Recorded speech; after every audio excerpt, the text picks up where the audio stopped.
अस्सलाम वालेकुम। उम्मीद है कि आप सब लोग खैरियत से होंगे। ये फर्क होता है फॉर्म 45 और फॉर्म 47 की हुकूमत में। जब फॉर्म 45 की हुकूमत के ऊपर अवाम की तनकीद हो तो हम अवाम की बात सुनते हैं, अवाम के क्रिटिसिज्म को ऑन बोर्ड लेते हैं, आगे से ये नहीं कहते कि भाई किया है जो करना है कर लो।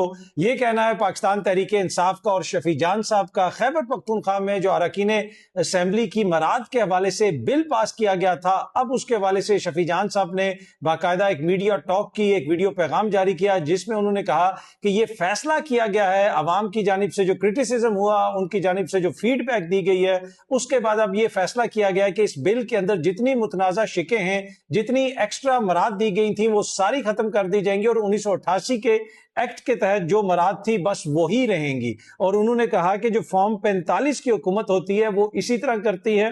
और उन्होंने ये भी लिखा कि जी खैबर पख्तूनख्वा में फॉर्म 45 की हुकूमत है जो अवामी मैंडेट से कायम हुई है और हमने आइंदा भी अवाम के मैंडेट से ही आना है। तो ये नहीं हो सकता कि हम अवाम के क्रिटिसिज्म को रिजेक्ट कर दें और पीर के रोज, यानी ये जो आने वाली पीर है, उस रोज जो इजलास होगा उसके अंदर इस चीज को पेश किया जाएगा और जो एक्स्ट्रा मराद दी गई हैं उनको खत्म कर दिया जाएगा।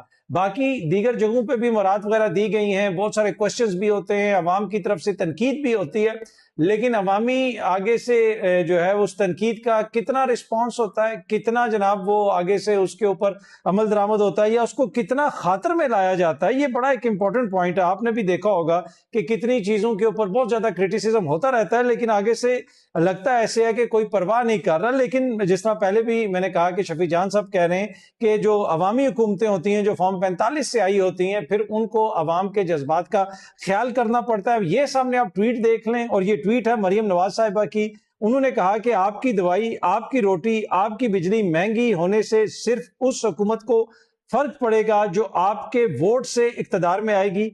आपकी मर्जी के खिलाफ आई हुकूमत कभी भी आपकी खैर ख्वाह नहीं होगी। तो उन्होंने भी बेसिकली यही बात की कि जो अवाम के वोट से हुकूमत आई होती है वो अवाम के क्रिटिसिज्म के ऊपर कोई ध्यान देगी, अवाम के लिए कितनी महंगाई होगी उसके ऊपर ध्यान देगी। लेकिन छोटा सा इसमें जो इशू है कि ये ट्वीट थोड़ी सी पुरानी है, ये 2020 की ट्वीट है। जिस वक्त पाकिस्तान तहरीक इंसाफ की पंजाब में हुकूमत थी तो उस वक्त मरियम बीबी कहती थी कि आपके जितने भी मसाइल हैं, आपकी अगर रोटी महंगी हो रही है, आपकी दवाई महंगी हो रही है, आपकी बिजली महंगी हो रही है, तो जो फॉर्म 45 से बन के हुकूमत आएगी, जो हकीकी मानू में वोट लेके हुकूमत आई होगी, वो आपकी चीजों को बेहतर करेगी। जो आपकी मर्जी के खिलाफ हुकूमत आई हो वो तो कभी भी चीजों को बेहतर नहीं करेगी। पर एनीवे अभी तो उनकी अपनी हुकूमत है और यकीनी तौर पे अवाम की मर्जी से आई हुई है और बहुत ज्यादा महंगाई भी कम हो गई है, रोटी भी सस्ती हो गई है, बिजली भी सस्ती हो गई है, दवाई भी सस्ती हो गई है, सारी चीजें बेहतर हो गई हैं। तो मैंने कहा कि जहां पे अवामी हुकूमत और फॉर्म 45 और वोटों की बात हो रही है तो ये सिर्फ कोई पीटीआई वाले नहीं करते, सिर्फ वो वोट लेके नहीं आते, इवन के नून लीग की जो लीडरशिप है वो भी यही कहती है और उनका भी यही मौकिफ है कि हकीकी हुकूमतें, जो जमहूरी हुकूमतें, अवामी हुकूमतें, वही अवामी मसाइल हल करती हैं। और माशाल्लाह आपको तो पता है कि पाकिस्तान के अंदर तो हमेशा ही हर जगह पे ही अवामी हुकूमतें होती हैं। अच्छा, अगर आप मराद की बात करें तो खैबर पख्तूनख्वा की हुकूमत तो और असेंबली वो मराद वापस ले रही है, लेकिन जो सेनेट की कमेटी है उसमें एक बिल पास किया गया है कि अरकान पार्लियामेंट की तनख्वाहों में इजाफे ब्लू पासपोर्ट के लिए बिल सेनेट कमेटी ने मंजूर कर लिया।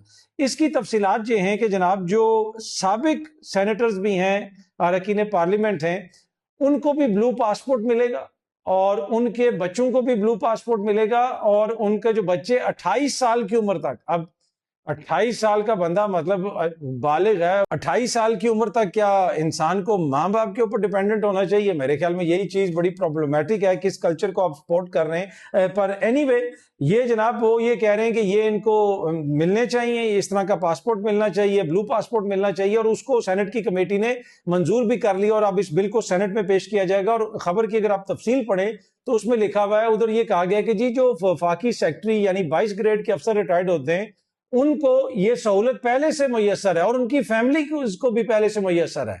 तो भाई ये इसी वजह से तो यहाँ पे ये हालत है आपके पासपोर्ट की, ग्रीन पासपोर्ट की। आप देख लें कि कैसा इस मुल्क में 2 टियर निजाम है कि ये जो अशराफिया ऊपर बैठी हुई है वहां पे चाहे कोई आला अफसर रिटायर्ड हो उसके बच्चों को भी ये सहूलत है, MNA हजरात को, सेनेटर हजरात को, ये सारे जितने हुक्मरान अशराफिया हैं इन सबको ये सहूलतें मुयस्सर हैं। तो फिर जब इनके पास ब्लू पासपोर्ट हैं तो ये क्यों मेहनत करेंगे कि जी ग्रीन पासपोर्ट की रैंकिंग बेहतर हो? फिर कभी वो हेलने पासपोर्ट रैंकिंग आती है, कभी और कोई पासपोर्ट रैंकिंग आती है, उसके अंदर कहा जाता है जी पाकिस्तान इतने नंबर पे आ गया, पाकिस्तान उतने नंबर पे आ गया। लेकिन जिन लोगों के फैसलों से ये नंबर ऊपर नीचे जाते हैं उनको तो फर्क ही नहीं पड़ता, क्योंकि उनके पास तो ब्लू पासपोर्ट होता है, उनका तो पासपोर्ट ही किसी और कलर का। आप इसमें आप देखेंगे रिटायर्ड हो गए फिर भी ब्लू पासपोर्ट रखना है, एमएनएशिप खत्म हो गई है फिर भी ब्लू पासपोर्ट रखना है। अवामी जो नुमाइंदे हैं वो तो कम से कम अवाम के साथ चलें, लेकिन इसके साथ साथ ये जो अफसरशाही है, अगर आप इसका मॉडल देखें लगता है ऐसे कि ये अभी भी वही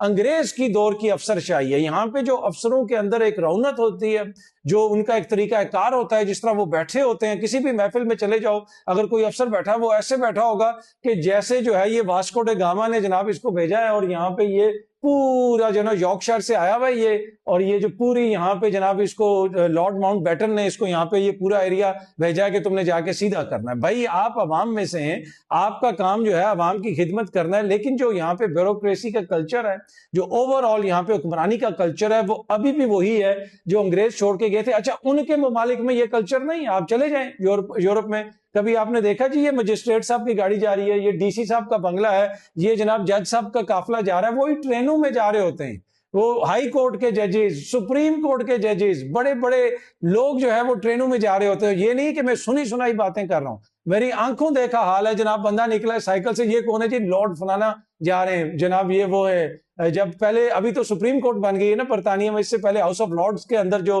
वो जजेस बैठते थे, उनमें से मैंने खुद देखा हुआ है कि कैसे वो कोई ट्रेन पे जा रहा है, कोई टैक्सी पे जा रहा है, कोई किधर। लेकिन यहाँ पे जो है वो निजाम वही है जो गोरा छोड़ के गया था। ये लोग जो है जो काठे अंग्रेज हैं, ये हमारे पले पड़े में, और अभी भी वही जनाब, आपने ऐसे करना है तो वैसे करना है, ये ट्रेडिशन है तो वो ट्रेडिशन है। ये ट्रेडिशन नहीं है, ये हमारी जहनी गुलामी है जो अभी तक हम फॉलो कर रहे हैं, किसी भी जगह पे जो हम फॉलो कर रहे हैं जो उस दौर के ट्रेडिशन है। पर जो coming back to the main story के जनाब, जो साबिक अरकान पार्लियामेंट हैं उनको भी ये सहूलतें दी जाएं, बस इनकी आपस में सहूलतें बांटना आप देखें, बाकी तो छोड़ दें। अच्छा, अगर अवाम की बात करें तो कल एक खबर आई कि जी आईनी अदालत ने कहा कि वो जो नस्ला टावर को गिराया गया था वो गलत है। अब वो आम बंदा जिसने पैसा जोड़ जोड़ के, कमेटियां डाल डाल के, पता नहीं किस तरीके से इधर से पैसे पकड़ के उधर से पैसे पकड़ के, प्लॉटों की किस्तें दे के, पता नहीं सोना गिरवी रखवा के नस्ला टावर के अंदर अपने लिए एक फ्लैट लिया होगा कि भाई मैं यहाँ पे सारी जिंदगी अब इज्जत से गुजारूंगा, मुझे किराया नहीं देना पड़ेगा। वो जनाब एक ही फैसले की नजर हो गया, नस्ला टावर। भाई जिन्होंने नस्ला टावर बनने दिया उनमें से कितने लोग जेल में गए। जिस तरह ये वन कॉन्स्टिट्यूशन एवेन्यू को कहते हैं कि जी ये इलीगल है और इसको ये करना और वो करना, मेरा क्वेश्चन ये है कि वन कॉन्स्टिट्यूशन एवेन्यू यहां बन कैसे गया? या तो जिस वक्त वन कॉन्स्टिट्यूशन एवेन्यू बन रहा था उस वक्त इस्लामाबाद इंतजामिया के, सीडीए के, यहाँ पे दीगर जो मुतलका इदारे हैं, चाहे वो सिक्योरिटी से रिलेटेड हो, कोई भी हो, जिनकी ये सारी जिम्मेदारी थी, उन्होंने, किसी ने क्या इसके ऊपर कोई रिपोर्ट दी थी? आपने कैसे इशारे दस्तूर के ऊपर इतनी बड़ी बिल्डिंग खड़ी कर दी? वो सारे के सारे अगर कसूरवार ठहरते हैं, उन सबको सजाएं होती हैं, उनकी पेंशन्स खत्म की जाती हैं, जितनी उनको सरकारी मराद दी गई हैं, उनमें से कितने जो रिटायर्ड होंगे वो भी ब्लू पासपोर्ट लेके फिर रहे होंगे, तो वो उसी तरह याशी कर रहे हैं। और जिन्होंने पैसे जमा करके यहाँ पे कोई इन्वेस्टमेंट की होगी, उनकी जो है सर के ऊपर तलवार लटक रही है, जैसे ये नस्ला टावर को गिरा दिया गया। अब ये कह रहे हैं जी वो गलत फैसला था, अब आईनी अदालत ने ये फैसला दिया है। अच्छा, अब ये जो वन कॉन्स्टिट्यूशन एवेन्यू है इसको भी सुप्रीम कोर्ट ने रेगुलाइज करवाया, लेकिन आके अब जो है नए सिरे से अभी उसका नया केस शुरू हो गया।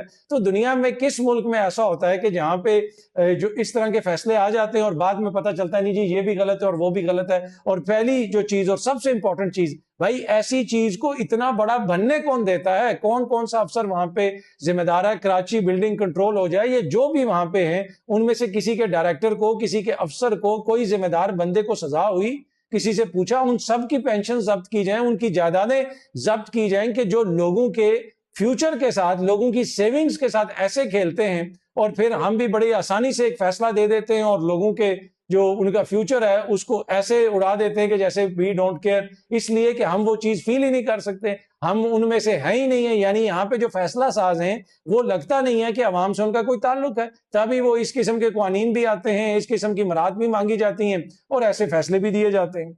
इस्लामाबाद की एक वीडियो सोशल मीडिया पर बहुत ज्यादा वायरल हुई है, जिसमें एक चाइनीज वुमेन को देखा जा सकता है, उसकी आवाज सुनी जा सकती है। वो इल्जाम लगा रही है कि इन पुलिस के लोगों ने मुबैना तौर पे मुझ पे तशद्दुद किया है। उसमें कुछ ख्वातीन पुलिस एहलकार भी हैं, एक और पुलिस एहलकार है जो कभी छुपने की कोशिश कर रहा है और वो खिड़की से उसकी वीडियो बना रही है। और काफी ज्यादा वो वीडियो वायरल हुई। फिर मैंने देखा कि एक मीडिया चैनल पे तो रिपोर्ट भी हुआ कि कोई इंक्वायरी वगैरह बिठा दी गई है कि देखा जाए कि ये कैसे वाकया हुआ। और उसके बाद फिर देखा कि एक चाइनीज खातून की एक वीडियो, अब वो वीडियो भी वायरल हुई है जिसमें वो कह रही है कि गलतफहमी से मैंने वीडियो लगा दी और सारा मामला हो गया, अब हल हो गया है। और देखा जा सकता है कि उसके साथ फूल भी पड़े हुए हैं, तो लगता ये है कि वो उसको मना लिया गया।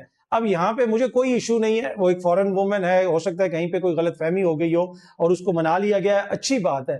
लेकिन देखें, ये कोई जाती लड़ाई नहीं है कि ये कोई चाचे फूफे के वो नहीं है कि जनाब ये मेरे चाचे का बेटा, उसने मुझे शादी पे नहीं बुलाया, वो शरीका बरादरी है, उसने ऐसे किया, चलो जी मिठाई भेज दो, चलो जी फूल ले जाओ, ये कर दो, राजीनामा हो गया। नहीं, यहाँ पे एक ऑर्गेनाइजेशन, एक इंस्टीट्यूशन की वर्किंग है, वो ऐसे नहीं होनी चाहिए। अगर कोई ऐसा इल्जाम लगाए तो फिर उसकी तहकीकात हो, फिर उसमें अगर कोई कसूरवार है तो उसको सजा मिले, अगर कोई कसूरवार नहीं है तो कहा जाए कि ये खातून गलत इल्जाम लगा रही है, उसको भी राजी कर लेना, दूसरी तरफ कोई कार्रवाई भी नहीं करना। ये देखें, ये तो एक तरह से लगता है कि बस चीजों को कारपेट के नीचे हम ब्रश कर देते हैं। बाकी जो कानून नाफिज करने वाले इदारे, मैं हमेशा कहता हूं, वो मुश्किल हालात में काम करते हैं और हमें जब भी उनके हवाले से कोई भी हम राय कायम करें तो फैक्ट्स सारे सामने होने चाहिए। लेकिन मेरा यहाँ पे जो आर्ग्यूमेंट है वो ये है कि भाई ये कोई घरेलू झगड़ा नहीं है, ये कोई स्कूल ग्राउंड का झगड़ा नहीं है, ये एक ऑर्गेनाइजेशन है जिसमें लोग हैं जो तनख्वाह लेते हैं, जो ट्रेंड हैं। अगर उनकी जानिब से कोई गलती हुई है तो फिर उसके ऊपर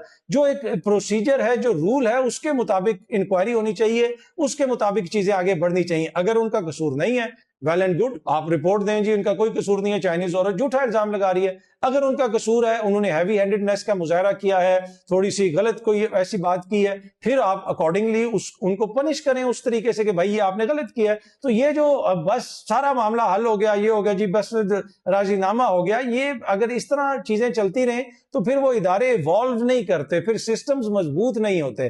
पर एनीवे, अब उस खातून की वो आ गई है वीडियो की जी, वो सारी गलत फहमी थी जिसमें वो रो रही थी कि इसने मुझे हिट किया, उसने मुझे हिट किया, तो वो सब कुछ गलत फहमी था और अब वो बेहतर हो गया, वो वीडियो वायरल हुई भी है, तो अच्छी बात है। मेरे ख्याल में हमें एक तो ये भी आपने देखना चाहिए कि अब यहाँ पे बहुत सारे फॉरेनर्स भी आ गए हैं, तो उनकी लैंग्वेज की क्या रिक्वायरमेंट्स हैं, क्या हमारे इदारे उसके लिए इक्विप हैं। अगेन मैं आपको पर्सनल एक्सपीरियंस बताता हूं, आप दुनिया के बहुत सारे ममालिक में जाए ना जहां पे डिफरेंट एथनिसिटीज के लोग रह रहे होते हैं, डिफरेंट लैंग्वेजेस बोलने वाले लोग रह रहे होते हैं, तो उधर उन्होंने पुलिस स्टेशन में, अस्पतालों में, इवन अदालतों में वो लैंग्वेज बोलने वाले लोग रखे होते हैं। लिखा होता है कि अगर आपको इस लैंग्वेज में चाहिए खुशामदीद, अगर आपको उर्दू में हदायत चाहिए या उर्दू में इंफॉर्मेशन चाहिए तो ये बताएं या इस बंदे से रब्ता करें। तो अब यहाँ पे अगर इतनी बड़ी तादाद में हमारे चाइनीज बहन भाई रहते हैं तो मेरे ख्याल में हमारे जो इदारे हैं, स्पेशली जो कानून नाफिज करने वाले इदारे हैं, इसी तरह जो दीगर सेहत से रिलेटेड इदारे हैं, वैसे एक अस्पताल का मैं देख रहा था ब्लू एरिया में, उन्होंने अपनी इमरजेंसी के बोर्ड के ऊपर जो है ना मैंड्रिन में, चाइनीज में कुछ लिखा हुआ है, विच आई प्रिज्यूम कि उन्होंने लिखा हुआ ये अस्पताल है, ये इमरजेंसी है। वेरी गुड स्टेप, इसलिए बहुत सारे चाइनीज लोग अब यहाँ पे रहते हैं तो हमें उनके लिए भी केटर करना पड़ेगा, क्योंकि वो अब हमारे यहाँ पे मेहमान है, हमारी इकोनॉमी में अपना हिस्सा डालते हैं। तो इसी तरह जो हमारे यहाँ पे मुकामी इदारे हैं उनको भी देखना पड़ेगा। नमल में जो है वो इतनी अच्छी लैंग्वेज क्लासेस होती हैं हर पुलिस स्टेशन में। अब हर जगह पे चाइनीज उतनी बड़ी तादाद में तो नहीं रहते। अब थाना गोलड़ा में हो सकता है कि आपको जरूरत ना हो, लेकिन थाना कौसार में, आगे पीछे इधर जहां पे चाइनीज कंसंट्रेशन में, वहां पे कम से कम 2 बंदे ऐसे हमारे होने चाहिए बड़े। मैं देख रहा हूं कि बड़े जो है वेल ड्रेस स्मार्ट कांस्टेबल्स भी हैं, पढ़े लिखे लड़के भी हैं अब पुलिस में, उनको नमल से 2-3 महीने का कोर्स करवाएं, वो उधर हों, ताकि इस किस्म की कोई सूरत पैदा ना हो। थोड़ी सी उनको सेंसिटिविटी सिखाएं उस कल्चर की भी कि जी उनका क्या कल्चर है लैंग्वेज के साथ।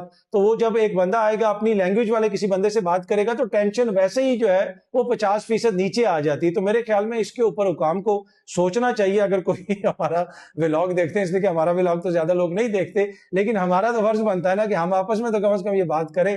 तो पर एनीवे, अगर कोई देख रहा है और इस क्लिप को काट के कोई किसी को भेज सकता है तो जरूर भेजे। मेरे ख्याल में ये अगर हम कर लें तो इसका हमें लॉन्ग टर्म में बड़ा फायदा होगा और इस तरह के जो वाकयात हैं, अनफॉर्चुनेट वाकयात, उनसे हम बच जाएंगे। अच्छा जी, भारतीय सुप्रीम कोर्ट में तो अजीब ही वाकया पेश हो गया। उधर आके जनाब एक बंदे ने कहा कि मैं जुडिशियल सर्वेंट, मैं तुम्हें हुक्म देता हूं। उसने अपनी पिटीशन, वो आगे से जज साहबान कह रहे हैं भाई तुम हमें हुक्म देते हो। उसने वो कुछ बातें शातें की और उसके बाद उसने ऐसे अपनी पिटीशन फेंकी और बड़ी गलीज किस्म की गाली निकाली मोजेस जज साहबान को। और उधर हालात ही बदल गए, ख्यालात बदल गए। ये सामने आप देख सकते हैं, 92 न्यूज ने भी वो वीडियो शेयर की हुई थी सोशल मीडिया पे।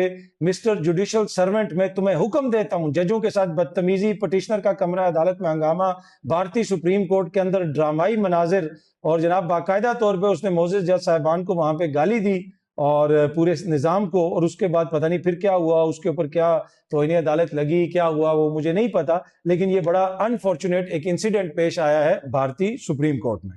अच्छा जी, अगली खबर भी भारत से है। भारत के जो अदाकार हैं, कॉमेडियन है राजपाल साहब, उनको 3 महीने कैद की सजा सुनाई है और मुख्तलिफ मुकदमा, यानी उनके कुछ चेक बाउंस वगैरह हुए थे और ये मुकदमा काफी अरसे से चल रहा है। गालबन 2010 में उन्होंने 5-6 करोड़ रुपया कर्ज लिया था, एक फिल्म बनाई थी, फिल्म हिट नहीं हो सकी, फिर उन्होंने लोगों के पैसे वापस करने थे, वो उस मसले में फंस गए, कुछ उन्होंने चेक्स वगैरह दिए, वो बाउंस हुए और इसी तरह वो मुकदमा चल रहे। और अब उस मुकदमे के अंदर उनको 3 माह कैद की सजा हो गई है राजपाल यादव को, और साथ साथ उनको ये भी कहा गया है कि आप 1 करोड़ रुपया जुर्माना अदा करें, और पहले भी वो कुछ रकम वगैरह वापस कर चुके हैं। तो काफी मुश्किल हालात से वो गुजरे हैं। और राजपाल यादव जो है वैसे बड़े अच्छे कॉमेडियन हैं, बड़े जबरदस्त अदाकार हैं, लेकिन अब उनको इस मुकदमे में सजा हुई है, जो ये मुख्तलिफ मुकदमात में उनको 3-3 महीने की सजाएं हुई हैं, लेकिन ये एक साथ चलेंगी। उनके पास अपील का राइट भी है, वो अपील भी कर सकते हैं, और गालबन शायद उनकी एहलिया को भी कुछ हुक्म दिया गया है उसके अंदर के आप भी जो है इसमें ये जुर्माना अदा करें या ये करें। तो ये जनाब भारत के जो एक कॉमेडियन है, उनका ये मसला बना हुआ था काफी अरसे से, और अब उस केस की ये जो डिसीजन आया है उसमें उनको सजा सुनाई गई है। अच्छा जी, कल मैं देख रहा था हसन अयूब साहब का क्लिप उनके ट्विटर अकाउंट से शेयर किया गया था, जिसमें उन्होंने लिखा हुआ है अख्तर मैंगल एक घटिया शख्स है, इसका भाई भारतीय रॉ के पेरोल पर है, शफीक मैंगल के घर इसने हमला कराया। तो वो ये अख्तर मैंगल साहब के ऊपर काफी तनकीद कर रहे थे। इस वक्त जो सूरत हाल है बलोचिस्तान के हवाले से, ऑब्वियसली वो किसी को भी पसंद नहीं है और लोग उसको देख के जो है जज्बाती भी हो जाते हैं। तो हसन साहब ने अपना तज्जिया दिया, लेकिन असल क्वेश्चन ये है कि भाई इतने सालों में हमने चीजों को कहाँ पहुंचाया, हम चीजों को क्यों नहीं बेहतर कर सके। आप इस वक्त आप देख लें जो वहां पे क्यादत है वो कितनी रेलेवेंट है। ये अब अख्तर मैंगल वगैरह भी रेलेवेंट नहीं रहे, देखे ना आप, पहले ये था कि ये फिर रेलेवेंट थे, अब तो जो नई वहां पे पोत सामने आई है वो उसमें तो ये लोग भी सरदार भी रेलेवेंट होते जा रहे हैं। और ये जो मसला है ये हम रिगार्डलेस कि हम जो मर्जी क्लेम करते रहें, क्या कोई भी शख्स, कोई भी जी होश शख्स जिसमें रत्ती बराबर भी अंडरस्टैंडिंग है, वो ये दावा कर सकता है कि पिछले 3 सालों में, 4 सालों में, 8 सालों में, 10 सालों में चीजें बेहतर हुई हैं? चीजें बेहतर तो नहीं हुई ना। चीजें उस नहज पे आ गई हैं कि जहां पे तो अभी मतलब एक एक्स्ट्रा ऑर्डिनरी लेवल का वहां पे हम वायलेंस देख रहे हैं, इंसर्जेंसी देख रहे हैं, हमले देख रहे हैं। अब इसमें नो डाउट के दुश्मन जो हैं उसमें सिर्फ भारत मुलविस नहीं है, उसमें सिर्फ अफगानिस्तान की सरजमीन इस्तेमाल नहीं हो रही, दीगर चीजें भी उसमें हैं। आपको पता है कि और भी रीजनल प्लेयर्स हैं, फिर दीगर जो अब जो कुछ दुनिया भर में हो रहा है, तो बहुत सारी चीजें इसके अंदर इन्वॉल्व हैं। लेकिन इसको बेहतर करने के लिए हमने क्या किया? हमारा जो पॉलिसी है वो अभी तक तो हमें एक एब्सोल्यूट फेलियर नजर आती है। ठीक है, मैं फ्रैंक एक बात कर रहा हूं, और जब तक आप फ्रैंकली बात नहीं करेंगे, जब तक आप मसले का हल नहीं निकालेंगे, इसको गाली देने से उसको गाली देने से तो मसला हल नहीं होगा। मसला तो तब हल होगा कि जब हमारी पॉलिसी बेहतर होगी, चीजों को बेहतर तरीके से टैकल करेंगे। माजी में कुछ हद तक चीजों को बेहतर करने की कोशिश की गई है, लेकिन अब वो जो हमने फोर्स भी इस्तेमाल कर ली, सब कुछ करके देख लिया, लेकिन उसके बावजूद अब कोयटा के इतने करीब इस तरह के वाकयात हो रहे हैं। और आपको पता है कि भारत का तो इसमें फुटप्रिंट है, इसमें तो कोई दो राय नहीं। मैंने बड़ा अरसा पहले भी एक व्लॉग बनाया था, आपसे शेयर किया था कि शामुल शेख में जो इजलास हुआ था, जो मुश्तरका हमने इलामिया जारी किया था, उसमें भारत माना था। मनमोहन सिंह और यूसुफ रजा गिलानी साहब जब वहां पे गए थे कि भाई इधर अफगानिस्तान के अंदर जो उनकी इंटरफेरेंस है उसको खत्म किया जाएगा। और उस दौर में बीजेपी ने कहा था कि ये भाई अगर हम 7 समंदर के पानी से भी इसको धोएंगे तो ये स्टेटमेंट नहीं धुल सकती, भारत को बदनाम करा दिया, ये कर दिया, वो कर दिया। लेकिन उनकी रिजर्वेशंस थी जनाब कश्मीर के हवाले से, हमारी रिजर्वेशंस थी इसके हवाले से, बलोचिस्तान के हवाले से। तो उनसे भी बातचीत करके हम मसला हल नहीं कर सके। ये जो बलोच हैं जिनको पहले नाराज बलोच कहा जाता था, उनसे भी बातचीत करके हम मसला हल नहीं कर सके। माजी में एंगेजमेंट्स भी होती रही, डॉक्टर अब्दुल मालिक भी बने, लेकिन तरीकाकार जो है वो यही है कि जब तक आप सबको इंगेज नहीं करेंगे, बातचीत से मसले हल नहीं करेंगे। हाँ, जो हार्डकोर क्रिमिनल्स हैं, जो लोगों के ऊपर अटैक कर रहे हैं, उनके लिए तो कोई रियायत नहीं है। वो तो कोई भाई पॉलिटिकल वर्कर्स नहीं है, वो तो दहशतगर्द हैं, उनको तो आपने उसी तरह जो है उनसे निपटना है। लेकिन बहुत सारा जो सियासी प्रेशर है उसको कम करने के लिए सियासी सपोर्ट की जरूरत है, अवामी सपोर्ट की जरूरत है, और उसमें सियासत एक बड़ा इंपॉर्टेंट किरदार अदा कर सकती है। और वो किरदार इस वक्त हमें थोड़ा सा मिसिंग नजर आ रहा है, हमें वो रूट्स नजर नहीं आ रही लोगों की, उधर लोगों के यानी जो हुक्मरानों की लोगों के अंदर जो होनी चाहिए। लेट्स सी आगे चीजें किस तरफ जाती हैं, हुकूमत क्या करती है, लेकिन इसमें जरूरी है कि इसमें अपना अपना किरदार अदा किया जाए, सियासी क़यादत अदा करे किरदार। मियाँ साहब जाएं, दीगर लोग जाएं, जब इन्होंने हुकूमत गिरानी थी तो अख्तर मैंगल को तो ले आए थे, अभी जब चीजों को सेटल करना है तब भी मैंगल साहब को भी ऑन बोर्ड लें, दीगर लोगों को भी ऑन बोर्ड लें। हमने सूरत हाल को बेहतर करना है। देखें, बाकी जो कानून नाफिज करने वाले इदारे हैं, सिक्योरिटी वाले इदारे, वो तो अपना काम करेंगे ना, लेकिन सियासी हल भी निकालने की जरूरत है। और काफी उसका एक बड़ा जो चंक है मसले का, वो हल होगा सियासत से। बाकी एक उसका जो हिस्सा है वो यकीनन जो है आप उससे निपटेंगे, ताकत से निपटेंगे, वो जरूर निपटें, लेकिन ये जो सियासत है वो हमें मिसिंग नजर आ रही है, क्योंकि वही अफरा तफरी है कि बस अपने लिए मराहत लेनी है, पासपोर्ट्स लेने हैं, बच्चों के लिए ओहदे लेने हैं, इधर हुकूमत लेनी है, उधर हुकूमत लेनी है। और भाई ये जो सारा मसला अगर आप हल नहीं करेंगे तो भाई चीजें और ज्यादा गंभीर होती जाएंगी। बहुत जल्दी आप सब दोस्तों से दोबारा मुलाकात होगी, अपना ख्याल रखिएगा। Thank you very much.